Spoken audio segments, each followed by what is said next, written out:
Hello everyone, welcome back to the political says.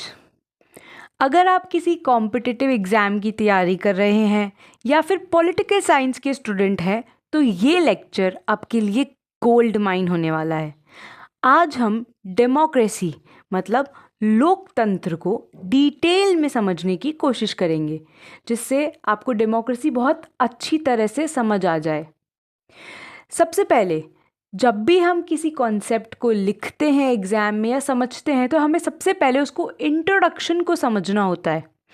जैसे आज हम डेमोक्रेसी समझ रहे हैं तो सबसे पहले हम ये समझेंगे कि डेमोक्रेसी क्या है। ठीक है, तो डेमोक्रेसी का इंट्रोडक्शन हम देखते हैं। तो जो डेमोक्रेसी है, डेमोक्रेसी शब्द दो ग्रीक वर्ड से आया है।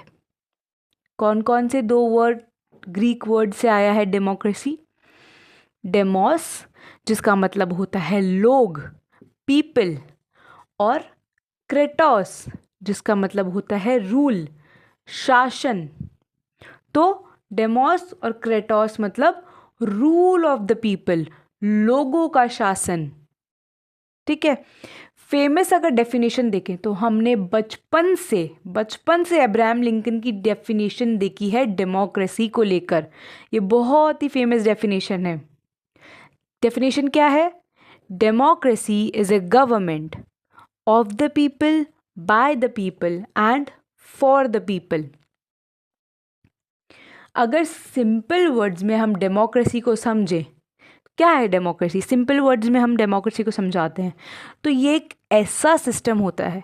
डेमोक्रेसी एक ऐसा सिस्टम है जहां देश की जनता, जो देश की जनता है, वो डिसाइड करती है कि उन पे राज उन पे शासन किसका होगा, कौन रूल करेगा उनके ऊपर। अब इस सिस्टम में बुलेट से ज़्यादा वोट की वैल्यू होती है। हमारी कंट्री डेमोक्रेटिक कंट्री, तो हमारे यहाँ पे क्या वोट की वैल्यू बहुत ज़्यादा है ना। तो हमने क्या समझा इंट्रोडक्शन में कि जो डेमोक्रेसी है दो ग्रीक वर्ड से मिलकर बना है, डेमोस और क्रेटोस। डेमोस का मतलब होता है पीपल और क्रेटोस का मतलब होता है रूल। तो मतलब rule by the people. Famous definition को हमने रिवाइज करा, democracy is a government of the people, by the people and for the people.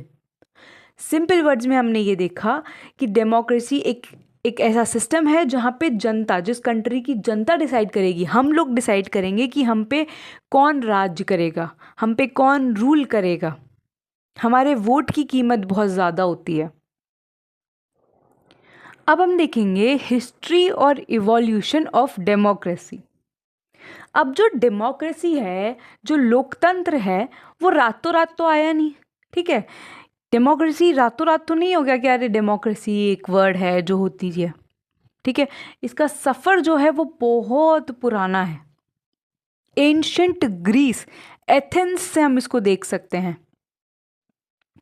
Athens में डेमोक्रेसी, यहाँ पे सबसे पहले डेमोक्रेसी आई थी। ठीक है, एंशंट ग्रीस में सबसे पहले डेमोक्रेसी आई थी, एथेंस में। लेकिन वहाँ पे ना डायरेक्ट डेमोक्रेसी हुआ करती थी। एथेंस में आपको याद हो तो मैंने जब भी थिंकर्स के बारे में बताया है तब हमने देखा था ग्रीक सिटी स्टेट्स में कि एथेंस में डायरेक्ट डेमोक्रेसी हुआ करती थी। लेकिन उस टाइम पे डेमोक्रेसी में लोग वोट देने जाते थे, लेकिन उसके अंदर वुमेन्स और चिल्ड्रंस को बिल्कुल राइट नहीं था। वुमेन्स को तो बिल्कुल ही राइट नहीं था वोट देने का। सिर्फ मेन जो होते थे वही इस डेमोक्रेसी में इंक्लूडेड होते थे। उसके बाद आता है मैग्ना कार्टा, बहुत इम्पॉर्टेंट। हम बचपन से इसे समझते हुए आ रहे हैं, 1215 में हम ये मैग्ना कार्टा आता है। इसमें बेसिकली इंग्लैंड में जो राजा थे, ठीक है, पहली बार राजा की जो पावर थी उसको लिमिट किया गया था।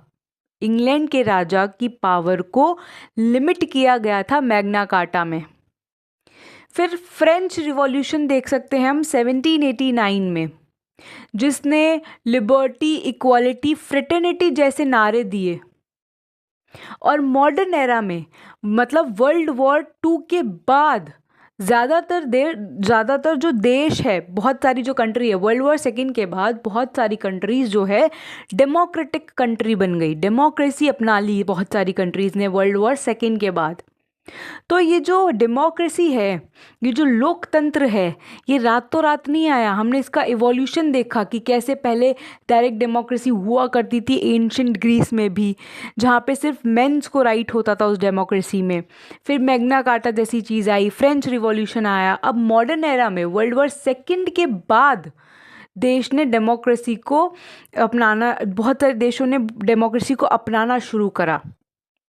चलिए अब हम देखेंगे टाइप्स ऑफ डेमोक्रेसी, मतलब लोकतंत्र के कितने प्रकार हैं। तो मुख्य रूप से डेमोक्रेसी के दो तरह के प्रकार होते हैं। डेमोक्रेसी दो टाइप की होती है। कौन कौन सी? डायरेक्ट डेमोक्रेसी और इनडायरेक्ट डेमोक्रेसी। सबसे पहले हम डायरेक्ट डेमोक्रेसी को देखते हैं कि डायरेक्ट डेमोक्रेसी में क्या होता है। तो डायरेक्ट डेमोक्रेसी में लोग जो है ना खुद खुद अपने सारे डिसीजंस लेते हैं। अब डायरेक्ट डेमोक्रेसी में कोई मिडिल मैन या फिर कोई लीडर नहीं होता, ठीक है, एक्सेप्ट एडमिनिस्ट्रेशन होता है, लेकिन कोई मिडिल मैन और लीडर नहीं होता है डायरेक्ट डेमोक्रेसी में। हम लोग खुद अपना डिसीजन लेंगे, ठीक है। जैसे हम स्विट्ज़रलैंड का एक एग्जाम्पल ले सकते हैं। कुछ हद तक स्विट्ज़रलैंड का डायरेक्ट डेमोक्रेटिक है। यहाँ पे रेफरेंडम और इनिशिएटिव्स जैसे टूल्स यूज़ होते हैं, अगर आपने सुना हो तो डायरेक्ट डेमोक्रेसी समझ आया कि यहाँ पे लोग खुद सारे डिसीजन लेते हैं, कोई मिडिल मैन, कोई लीडर नहीं होता है, ठीक है। इनडायरेक्ट डेमोक्रेसी क्या होता है? इनडायरेक्ट डेमोक्रेसी में यहाँ लोग अपने रिप्रेजेंटेटिव को चुनते हैं। हम लोग अपने रिप्रेजेंटेटिव को चुनते हैं, एमएलएस को, एमपीस को, ठीक है। तो यहाँ पे इनडायरेक्ट डेमोक्रेसी होता है, हम खुद डिसीजन नहीं लेते, हम अपने रिप्रेजेंटेटिव को चुनते हैं और वो लोग हमारे लिए लॉज बनाते हैं, वो लोग जनता के लिए लॉज बनाते हैं। अब इनडायरेक्ट डेमोक्रेसी में दो टाइप ऑफ डेमोक्रेसी हम देख सकते हैं, जैसे फॉर्म देख सकते हैं, पार्लियामेंट्री फॉर्म ऑफ डेमोक्रेसी और presidential form of democracy. Parliamentary form of democracy जैसे इंडिया में है, यूके में है, यहाँ पे पीएम जो होते हैं वो बहुत पावरफुल होते हैं। इंडिया में पीएम, प्राइम मिनिस्टर जो है, बहुत पावरफुल है। और प्रेसिडेंशियल फॉर्म ऑफ गवर्नमेंट में एग्जाम्पल ले सकते हैं हम यूएस का। यूएस में है ये प्रेसिडेंशियल फॉर्म ऑफ गवर्नमेंट, यहाँ पे प्रेसिडेंट बहुत पावरफुल होते हैं। तो आई होप आपको समझ आया हो। दो टाइप की मेनली डेमोक्रेसी होती है, direct democracy, indirect democracy. Direct democracy जहाँ पे लोग खुद सारे डिसीजन लेते हैं, और इनडायरेक्ट डेमोक्रेसी जहाँ पे वो अपना रिप्रेजेंटेटिव चुनते हैं और वो लोग फिर जनता के लिए लॉज बनाते हैं। अब हम देखेंगे की पिलर्स ऑफ डेमोक्रेसी, मतलब लोकतंत्र के जो बहुत इम्पोर्टेंट स्तंभ है, पिलर्स हैं, वो देखेंगे। एक मजबूत डेमोक्रेसी के लिए 4 पिलर्स बहुत इम्पॉर्टेंट होते हैं। जो एक मजबूत लोकतंत्र होता है, डेमोक्रेसी होता है, वो 4 पिलर्स पे टिका हुआ होता है। कौन कौन से 4 पिलर्स? लेजिस्लेचर, एग्जीक्यूटिव, जुडिशरी और मीडिया। आई नो मीडिया थोड़ा आउट ऑफ द कॉन्टेक्स्ट लग रहा होगा, बट ये बहुत इंपॉर्टेंट होता है डेमोक्रेसी के लिए, हम समझेंगे। लेजिस्लेचर, जो विधायिका, जो कानून बनाती है, पार्लियामेंट। लेजिस्लेचर क्या होता है? पार्लियामेंट होती है जो लॉ को बनाती है ना। पार्लियामेंट लॉ को बनाती है, तो लेजिस्लेचर लॉ को बना रहा है, तो ये बहुत इंपॉर्टेंट है डेमोक्रेसी के लिए। एग्जीक्यूटिव, जो कार्यपालिका होती है, जो कानून को इम्प्लीमेंट करती है, जो लेजिस्लेचर ने लॉज बना दिए, लेजिस्लेचर ने लॉ बना दिया, पार्लियामेंट ने लॉ बना दिया, अब उसको इम्प्लीमेंट करने का काम करता है एग्जीक्यूटिव, जिसमें गवर्नमेंट है, आईएएस ऑफिसर है, पुलिस है। फिर आता है जुडिशरी, न्यायपालिका, जो इंसाफ करती है और कॉन्स्टिट्यूशन को प्रोटेक्ट करती है। सुप्रीम कोर्ट है, हाई कोर्ट है, ये क्या करती है? इंसाफ दिलाती है हम लोगों को और हमारे कॉन्स्टिट्यूशन को ये प्रोटेक्ट करती है। ये देखती है कि किसी के साथ जो है अन्याय ना हुआ हो, क्योंकि इनजस्टिस ना हुआ हो किसी के साथ, उसको जस्टिस प्रोवाइड करती है। Fourth one is media, the fourth state, जो सरकार से सवाल पूछती है और जनता को सच दिखाती है। मीडिया का क्या काम होता है? गवर्नमेंट से क्वेश्चन करना, ब्लंटली क्वेश्चन करना, और जो लोग हैं, जो हम जनता है, उन तक आंसर पहुंचाना, उनको सच दिखाना कि सच ये है। अब देखते हैं कि डेमोक्रेसी अच्छी क्यों है, मेरिट्स क्या है डेमोक्रेसी के। तो सबसे पहला मेरिट है अकाउंटेबिलिटी। सरकार को हर 5 साल में जवाब देना पड़ता है। डेमोक्रेसी होती है ना, तो हर 5 साल में हमारे इलेक्शन होते हैं। हर 5 साल में सरकार को अपना जवाब देना पड़ेगा, हम अपना जो है अपना काम दिखाना पड़ेगा। अगर काम नहीं किया तो जनता वोट आउट कर देती है, वोट नहीं करेगी। तो अकाउंटेबिलिटी रहती है। सरकार हर 5 साल में बताएगी कि देखो हमने ये काम करा है, लेकिन उसने जो वादे करे होंगे अगर उसने वो काम नहीं करा होगा तो जनता उसको वोट क्यों करेगी, है ना। तो अगर काम नहीं किया किसी गवर्नमेंट ने तो हम उसे वोट नहीं रख करते। तो ये एक अकाउंटेबिलिटी रहती है डेमोक्रेसी में। इक्वालिटी एक बहुत बड़ा मेरिट है। अमीर हो या गरीब हो, सबको वोट की वैल्यू, सबके मतलब हर इंसान को वोट की वैल्यू एक ही मिलती है। मतलब वैल्यू एक ही होती है। मतलब चाहे तुम अमीर हो, तुम गरीब हो, तुम्हारे वोट का एक ही वैल्यू रहेगा। तो इक्वालिटी रहती है डेमोक्रेसी में। कॉन्फ्लिक्ट रेजोल्यूशन, यहाँ लड़ाई झगड़ा नहीं बल्कि डिस्कशन और डिबेट से मसले हल होते हैं। हम आजकल ये भी देख सकते हैं कि जो कंट्री में डेमोक्रेसी है वो जल्दी से वॉर नहीं लड़ता। और डेमोक्रेसी मतलब कंट्री में भी हम देखें, अगर डेमोक्रेटिक कंट्री है तो यहाँ पे लड़ाई झगड़े पे फोकस पहले फर्स्ट प्रायोरिटी नहीं होगा। फर्स्ट प्रायोरिटी होगा डिस्कशंस, डिबेट। इससे जो है मसले सॉल्व किए जाएंगे। तो कॉन्फ्लिक्ट रिजोल्यूशन रहता है डेमोक्रेसी में। ह्यूमन राइट्स, डेमोक्रेसी में ही फ्रीडम ऑफ स्पीच और रिलीजन मिलता है। अगर डेमोक्रेसी होती है ना किसी सिस्टम में, तभी आपको freedom of speech, freedom of religion मिलता है।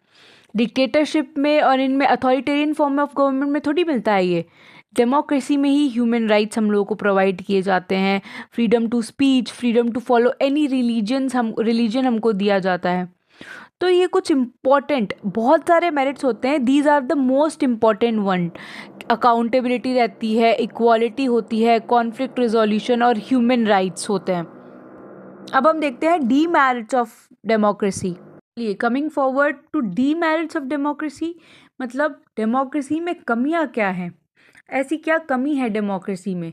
तो हर चमकती चीज़ सोना नहीं होती। डेमोक्रेसी की भी कुछ बुराइयां हैं। जिस चीज़ की अच्छाई होती है उस चीज़ के कॉन्स भी होते हैं, बुराइयां भी होती है। डेमोक्रेसी में बहुत स्लो डिसीजन मेकिंग होता है। डेमोक्रेसी का सबसे बड़ा डीमेरिट है बहुत स्लो डिसीजन मेकिंग होना। इतनी डिबेट्स होती हैं कि कानून बनने में सालों लग जाते हैं। हमारे यहाँ पे बहुत डिबेट्स, डिस्कशन होते हैं। तो जब कोई कानून बनना होता है तो उसको बनने में बहुत टाइम लग जाता है, बहुत स्लो डिसीजन मेकिंग होता है। सेकंड जो डीमेरिट है वो है करप्शन। अब इलेक्शन जीतने के लिए लोग पैसा और पावर का गलत इस्तेमाल करते हैं। हम देखते हैं जब भी हमारे इलेक्शन होते हैं, पैसों का बहुत और पावर का गलत तरीके से इस्तेमाल हो रहा होता है। करप्शन बहुत ज़्यादा है डेमोक्रेटिक फॉर्म ऑफ गवर्नमेंट में। तो स्लो डिसीजन मेकिंग है, करप्शन है और इनस्टेबिलिटी है। अगर किसी को क्लियर मेजॉरिटी नहीं मिलती तो सरकार गिरने का डर रहता है, इनस्टेबिलिटी रहती है डेमोक्रेसी में। तो डेमोक्रेसी के डीमेरिट्स हैं slow decision making, corruption, instability.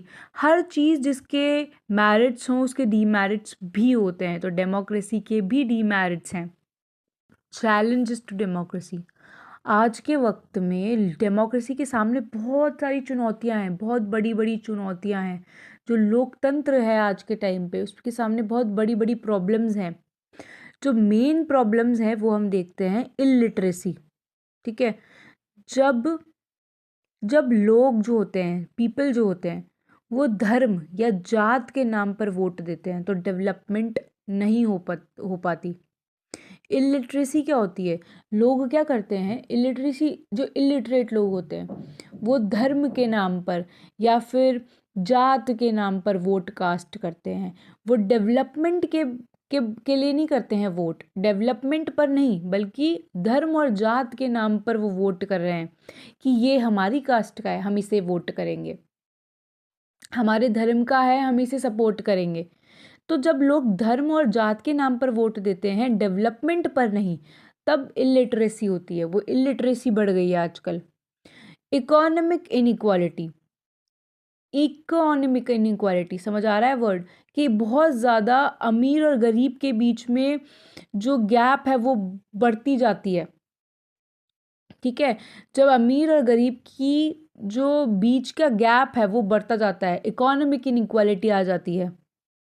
Third point is fake news. Social media के ज़माने में, आज के टाइम पे जहाँ पे सोशल मीडिया बहुत बड़ा प्लेटफॉर्म है, यहाँ पे ज़माने में गलत इन्फॉर्मेशन से लोगों को मैन्युपुलेट करना बहुत आसान हो गया है। मतलब सोशल मीडिया के टाइम पे, आज के टाइम पे हम सोशल मीडिया में बहुत न्यूज़ देखते हैं, बहुत सारे वीडियोस होते हैं। तो ये जो गलत इन्फॉर्मेशन होती है ना, इससे लोग मैन्युपुलेट हो जाते हैं। तो ये मैन्युपुलेशन बहुत इजी हो गया है सोशल मीडिया के ज़माने में। तो कुछ ये चैलेंजेस हैं, जैसे इलिटरेसी है, इकोनॉमिक इनइक्वालिटी है, फेक न्यूज़ है। ये डेमोक्रेसी के बहुत बड़े मेन चैलेंजेस है आज के टाइम पे। Let's conclude our concept of democracy. तो हमने डेमोक्रेसी को इतना अच्छे से समझा, इससे हमें ये समझ आया कि डेमोक्रेटिक फॉर्म ऑफ गवर्नमेंट की जो डेमोक्रेटिक सिस्टम है ये परफेक्ट नहीं है, पर ये दुनिया का सबसे लीस्ट बैड सिस्टम है। डेमोक्रेसी कुछ परफेक्ट सिस्टम नहीं है, बल्कि ये दुनिया का लीस्ट बैड सिस्टम है। अब देखो, डेमोक्रेसी की जो सक्सेस है, कहीं हम सोच के चले कि ये सिर्फ नेताओं पर डिपेंड करती है, बिल्कुल नहीं। डेमोक्रेसी की सक्सेस सिर्फ नेताओं पे थोड़ी डिपेंड करती है, हम जैसे अवेयर सिटीजन्स पे ये डिपेंड करती है डेमोक्रेसी की सक्सेस। अगर हम जैसे लोग, जो लोग हैं, पीपल ऑफ द कंट्री हैं, वो सही सवाल पूछेंगे, सोच समझकर वोट देंगे, तभी तो लोकतंत्र, डेमोक्रेसी सक्सेस होगा, कामयाब होगा। तो सिर्फ नेताओं पर डिपेंडेंट नहीं होता कि डेमोक्रेसी कैसे कामयाब होती है, सक्सेस होती है हमारी, बल्कि हम जैसे अवेयर सिटीजन्स पर डिपेंड करता है कि हम सही इंसान को वोट दें, सोच समझ कर वोट दें, सही सवाल पूछें। तो this was it for democratic concept, democracy का कॉन्सेप्ट। अगर आपको ये वीडियो अच्छा लगा हो तो please don't forget to like, share and subscribe the political sage. हम मिलेंगे हमारी नेक्स्ट वीडियो में, तब तक के लिए जय हिंद।